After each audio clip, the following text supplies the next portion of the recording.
بسم اللہ الرحمن الرحیم۔ السلام علیکم ناظرین، آپ کا اپنا میزبان نسیم اکمل خان آپ کی خدمت میں حاضر ہے۔ آج ہم اس شخصیت سے آپ کا تعارف کروائیں گے جو ہمارے یہاں ملک وال میں پیر سید یعقوب حسین شاہ صاحب جو عالم دین تھے، جنہوں نے ہماری ملک وال جامعہ مسجد میں اپنی ساری زندگی خدمات بھی سر انجام دی۔ آج ان کے فرزند جناب پیر سید مجاہد حسین شاہ بخاری صاحب سے ہم ماہ رمضان کے بارے میں اور دین کے بارے میں چند باتیں کریں گے، اور چلتے ہیں اب ہم جناب سید مجاہد حسین شاہ صاحب کے پاس۔ السلام علیکم سر، کیا حال ہے سر؟ ٹھیک ہے؟ اور سیسو ٹھیک ہے جناب؟ جناب جیسے ماہ رمضان کا مہینہ ہے، بابرکت اور رحمتوں والا مہینہ ہے، اسی سلسلہ میں ہم آپ کے پاس حاضر ہوئے ہیں کہ کیونکہ دین کی طرف جو ہمارے نئے بچے ہیں بچیاں ہیں وہ بہت اب کم ہیں۔ زیادہ تر جیسے آج کل ماحول چل رہا ہے، ٹک ٹاک کا ماحول چل رہا ہے، دوسری چیزوں پہ زیادہ دلچسپی ہے، تو ہمارا فرض بنتا ہے کہ ہم آپ جیسے جو عالم دین ہیں ان کے پاس جائیں، ہماری جو نئی نسل ہے آپ جیسے جو عالم دین لوگ ہیں ان کا میسج پہنچائیں۔ سب سے پہلے تو ہمارا سوال آپ سے یہ ہے کہ ماہ رمضان کے اس بابرکت مہینے میں جو روزے دار ہیں، جو روزے رکھتے ہیں، ان کو کتنا اس ماہ رمضان میں روزہ رکھنے کا ثواب ملتا ہے؟ دوسرا یہ کہ جو کسی وجہ سے روزہ نہیں رکھ سکتے، کسی مجبوری کی وجہ سے، کسی وجہ کے ان کے لیے جو روزہ نہیں رکھتے ان کے لیے ہمارا دین کیا کہتا ہے؟ جی بسم اللہ الرحمن الرحیم۔ آپ کے تقریباً اس سوال میں آگے بہت سے سوالات ہیں، ایک سوال میں آگے بہت سے سوالات ہیں، اس کے آگے بہت سے جوابات بھی ہیں، لیکن میں اس کو مختصر طور پر آپ کی گوش گزار کرتا ہوں کہ حضور نبی کریم سید عالم صلی اللہ تعالی علیہ وسلم آپ نے ماہ رمضان کی انتہائی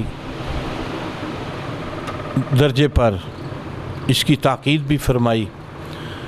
قرآن پاک جو ہمارے لیے سب سے پہلی جو حجت ہے، دلیل ہے، قابل عمل کتاب ہے، وہ تو قرآن مجید ہے۔ تو قرآن مجید کے اندر اللہ تعالیٰ نے خود ارشاد فرمایا ان تصوموا خیر لکم، تم روزہ رکھو تمہارے لیے بہتر ہوگا۔ اس لیے کہ اکثر لوگ یہ کہتے ہیں کہ روزہ رکھیں گے تو ہم بیمار ہو جاتے ہیں، ہم مزید پریشانی میں مبتلا ہو جاتے ہیں، حالانکہ قرآن یہ کہتا ہے، اللہ کا فرمان ہے کہ تم روزہ رکھو تمہارے لیے بہتر ہے۔ اللہ تعالیٰ جب بہتر کہہ رہا ہے تو آپ کیا سمجھتے ہیں کہ ہم اپنی طرف سے کہیں کہ ہم بہتر نہیں ہیں یا ہم بیمار ہو جاتے ہیں؟ اللہ فرماتا ہے نہیں، اگر تم بیمار ہو ان کان مریضا او علی سفر فعدۃ من ایام اخر، یہ قرآن پاک کے اندر موجود ہے۔ اگر آپ بیمار ہیں تو بیمار ہو جاتے ہیں تو آپ اس روزے کو دوسرے ایام کی طرف مؤخر کر دیں، جب آپ صحت مند ہو جائیں گے تو اس کو روزہ رکھ لیں، یعنی اس کی قضا ہے۔ تو اس کے علاوہ اگر آپ مریض ہیں یا سفر پہ ہیں تو اس کی باقاعدہ قرآن مجید کے اندر تشریح کی گئی ہے کہ بعد میں اس کو آپ اس کے جو ہے وہ کفارہ دے، یعنی اس کو آپ دوبارہ پیچھے من ایام اخر کا مطلب یہی ہے کہ اس کو دوسرے ایام کی طرف لے جائیں، یعنی جب ٹھیک ہو جائیں گے تو اس کی جگہ آپ قضا کر کے روزہ رکھ لیں۔ اگر سر قضا کر کے بھی کوئی روزہ نہیں رکھ سکتا پھر اس کا ہدیہ ہوتا ہے یا کیا ہوتا ہے؟ اس کے بارے میں ہدیہ کی نوعیت کچھ اور ہوتی ہے، ہدیہ کی نوعیت اور ہوتی ہے کہ آدمی جو ہے وہ ہمیشہ کے لیے دائمی بیمار ہو تو وہ پھر غریبوں کو کھانا کھلائے، غریبوں کی مدد کرے، ٹھیک ہے؟ تو اس کی پھر اگلے بہت سی صورتیں ہیں، ٹھیک ہے جی۔ یہ فطرانہ اسی لیے تو رکھا گیا ہے جو اسلام کے اندر کہ 2 کلو گندم اور 2.25 سیر، پرانے وقتوں میں سیر ہوتے تھے، پھر 2.25 سے 2 کلو سے کم ہوتا ہے، تو جہاں فقہاء نے یہی کہا ہے کہ 2.25 سیر گندم اور یا 2 کلو گندم کی قیمت لگائیں، جتنی بنتی ہے وہ آپ جو ہے وہ غریبوں مسکینوں پہ اس کو خرچ کریں اور ذرا جلدی کریں، اس لیے کہ اللہ فرماتا ہے وَصَارِفُ الْخَيْرَاتِ، یہ جو اچھے لوگ ہوتے ہیں وہ خیرات میں جلدی کرتے ہیں، یہ اچھے لوگوں کی اچھی نشانی ہے، وہ جو اللہ کی راہ میں خرچ کرتے ہیں اس میں جلدی کرتے ہیں کہ جلدی میں اس کو خرچ کروں اللہ کے راستے میں تاکہ وہ اگلے کے کام آ جائے، وہ جلدی اپنے کپڑے بھی لے لے، جوتیاں بھی لے لے، ورنہ اس کا حکم تو یہی ہے کہ نماز کے شروع میں دیں، کچھ لوگ لیٹ کرتے ہیں، دیر آپ کی نظر میں نہیں ہونی چاہیے۔ جی میں یہ بہتر سمجھتا ہوں کہ جلدی دے دیا کریں، تو اس میں جو ان کی ضروریات آخر وہ سوچتے ہیں، سوچنے میں بھی وقت لگ جاتا ہے کہ کیا ہم نے لینا ہے، کھانے پینے کی چیزیں بھی لینی ہوتی ہیں، کپڑے بھی لینے ہوتے ہیں، جیسے ضرورت ہوتی ہے وہ پورے مہینے میں اپنی ضرورت پوری کرتے رہتے ہیں، تو اس کا جلدی دینے میں زیادہ اجر ہے۔ ایک بندے کا سر اس دفعہ کتنا فطرانہ بنتا ہے؟ یہ تقریباً میں نے پہلے بھی عرض کی ہے 2.25 سیر گندم جو ہے وہ رقم اس کی کتنی؟ رقم تقریباً پچھلے دن میں لگا تو رہا تھا 110 روپے فی کلو بندہ، لیکن میں نے احتیاطاً کہا تھا 260 روپے جو ہے نا کم سے کم، اس سے آگے آدمی جتنی مرضی دے لے، لیکن ہے کم از کم 260 روپے جو ہے وہ فی کس بنتا ہے۔ اور نماز عید سے قبل، یعنی یہ یاد رکھیں نماز عید سے قبل یعنی 1 منٹ پہلے بھی اگر کوئی بچہ دنیا میں آتا ہے آپ اس کی طرف سے بھی فطرانہ جو وہ ادا کریں گے، آپ پر واجب ہے کہ اس کا بھی فطرانہ، بچی یا بچہ بھی آ جائے نا دنیا میں آنکھ کھولی ہے اس نے نماز عید سے قبل ہی، تو آپ نے اس کا فطرانہ ادا کرنا ہے، یہ اس پر واجب ہے۔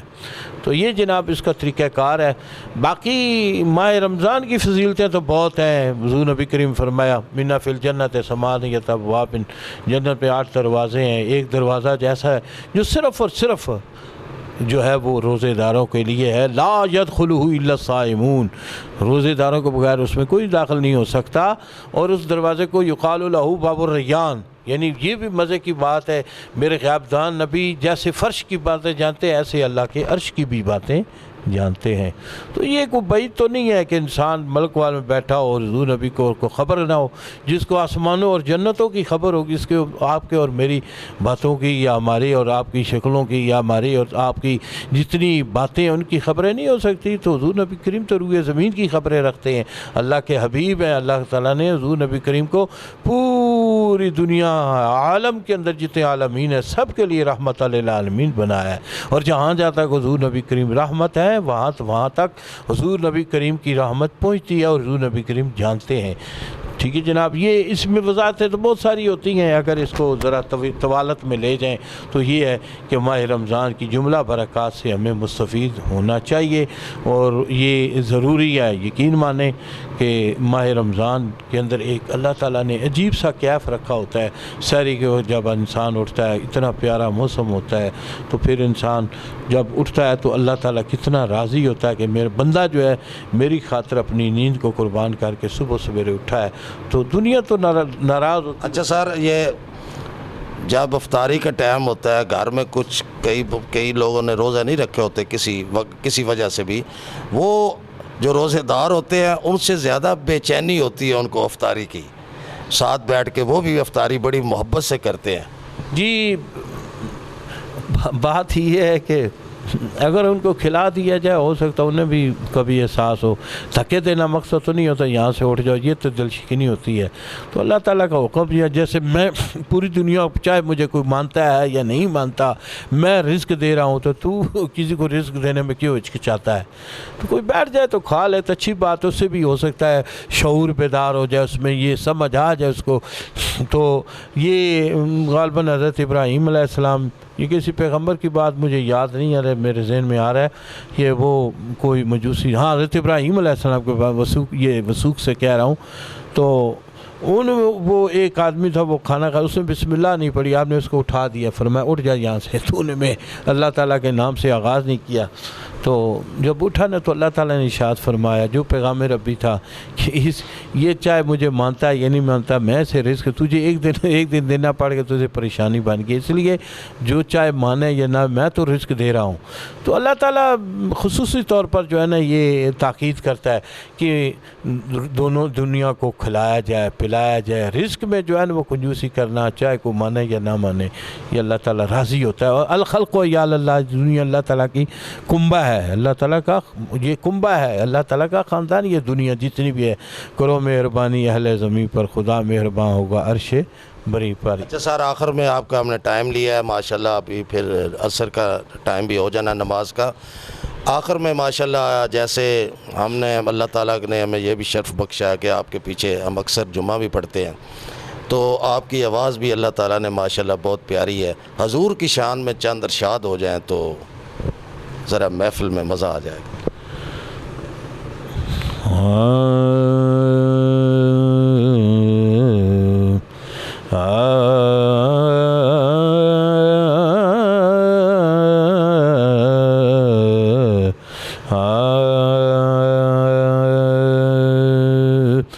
ایسا کوئی محبوب نہ ہوگا نہ کہیں ہے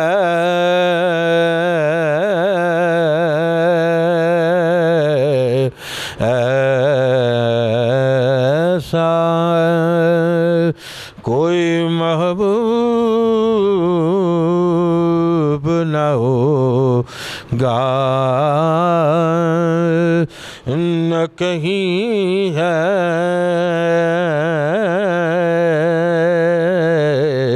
بیٹھا ہے چٹائی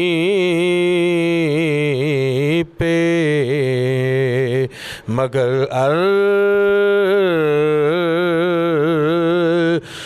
نشیں ہے ملتا نہیں کیا کیا دو جہاں کو تیرے در سے ملتا نہیں کیا کیا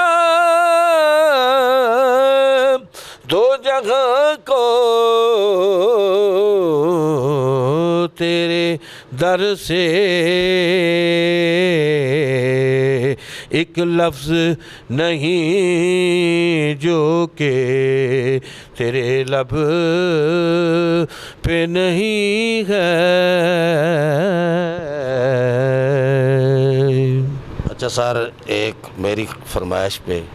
پنجابی کا کوئی اچھا سا ماشاءاللہ آپ بہت پیارا پڑھتے ہیں، ایک آدھا پنجابی کا ہو جائے۔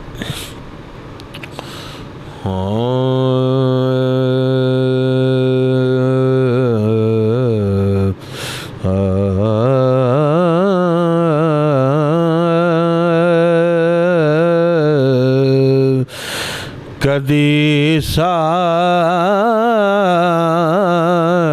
ول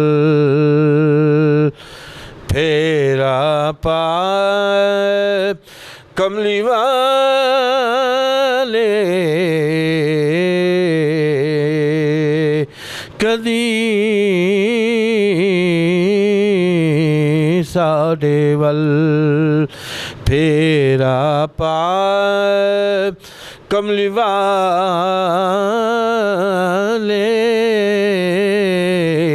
غریباں دی قسمت جگائے کملی والے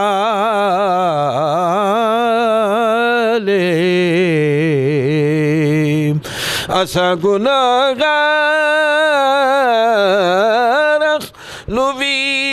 بخشوا دیں کیوں کیونکہ من لیندا تیری خدا کملی والے من لیندا ہے تیری خدا کملی والے. ماشاءاللہ جزاک اللہ. یہ تھے سید مجاہد حسین شاہ صاحب، جن کی آپ نے بہت پیاری پیاری سی انہوں نے دین کے حوالے میں باتیں کی ہیں، اور ہمیں ایسی باتوں پر ہر مسلمان کو غور کرنا چاہیے، کیونکہ ہماری ابتدا بھی یہی ہے دین، اور آخرت بھی ہر مسلمان کی ہے دین. ہم شکریہ ادا کرتے ہیں سید مجاہد حسین شاہ صاحب کا، جنہوں نے اپنے قیمتی وقت سے آج ہمارے پروگرام آمنا سامنا کے لیے ہمیں ٹائم دیا. اس کے ساتھ ہی اس ماہ رمضان کے بابرکت مہینے میں میں مشکور ہوں اور ممنون بھی ہوں جناب نسیم اکمل خان صاحب کا. انہوں نے خصوصی طور پر جو ہے وہ تشریف لائے، اور جو مجھ سے ہو سکا ان کی خصوصی محبت تھی، ان کی شفقت تھی. اللہ تعالیٰ اس اپنے چینل کو مزید ترقی بھی دے. میں دعا گو ہوں، تو اللہ تعالیٰ خوش رکھے سب ماہ رمضان کے اندر جتنے بھی ماہ رمضان کے روزے رکھنے والے ہیں، نمازیں پڑھنے والے، قرآن پاک تلاوت کرنے والے، اللہ سب کی عبادات کو قبول فرمائے. میری دعا ہے خان صاحب کے لیے اور جملہ جتنے میں اہل ملکوال ہیں، جہاں جہاں سننے والے سب ناظرین سامعین کو اللہ تعالیٰ برکتوں سے مالا مال فرمائے. جی آمین. جیسے میں نے کہا ہے کہ اس ماہ رمضان کے بابرکت مہینے میں جو انہوں نے پیاری پیاری باتیں کی ہیں، ان باتوں کے بارے میں ہمیں ہر مسلمان کو سوچنا چاہیے. یہی ہمارے مسلمانوں کے لیے دین ہی ہماری ابتدا ہے، دین ہی ہمارا اختتام ہے. اور ان دعاؤں کے ساتھ ہی اب میں آپ سے اجازت چاہتا ہوں. کیمرہ مین بابر شہزاد کے ساتھ ہمیشہ خوش رہیں، دوسروں کو بھی خوش رکھیں، اور ہمیں بھی دعاؤں میں یاد رکھیں. اللہ حافظ.